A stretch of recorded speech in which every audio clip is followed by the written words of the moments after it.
Մովսես Խորենացի հայոց պատմահայր։ Մովսես Խորենացին հայ իրականության ամենաառանցքային դեմքերից է, ում մենք կոչել ենք պատմահայր կամ քերթողահայր։ Նրա շնորհիվ է, որ մենք ունենք մեր ժողովրդի պատմությունը։ Հայոց պատմահայրն է։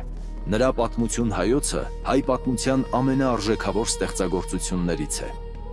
Երբ Մեսրոպ Մաշտոցը բացեց իր առաջին դպրոցները, հայ երեխաները կարողացան սովորել կարդալ եւ գրել հայերեն։ Մովսեսը Մեսրոպ Մաշտոցի աշակերտներից էր։ Մովսես Խորենացին Մեսրոպ Մաշտոցի և Սահակ Պարթևի կրտսեր աշակերտն էր։ Նա մեկնել է Ալեքսանդրիա, այնտեղ սովորել տարբեր լեզուներ և փիլիսոփայություն։ Վերադառնալով Հայաստան զբաղվել է Աստվածաշնչի և այլ գիտական գրքերի թարգմանությամբ։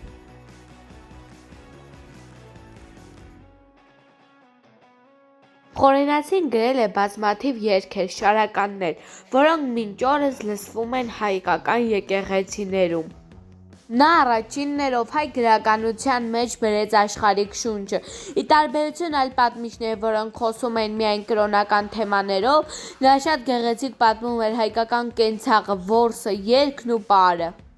Խորենացին գրել է Ողբը, ամենացավալի ու ծանր հատվածը, որտեղ նա սգում է Հայաստանի վիճակը Արշակունյաց թագավորության անկումից հետո։ Սա համարվում է հայ հայրենասիրական գրականության նմուշ։ Հայոց պատմությունը Խորենացու ամենամեծ գործն է։ Նա հավաքել է հայ ժողովրդի ամբողջ պատմությունը։ Նա ապացուցեց, որ հայ ժողովուրդը հնագույն ազգ է։ Նրա շնորհիվ է, որ մենք գիտենք հայ գնահապետի մասին։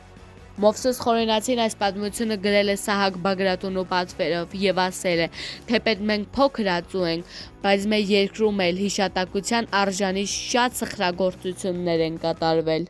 Մովսես Խորենացու արձանը գտնվում է Մատենադարանում։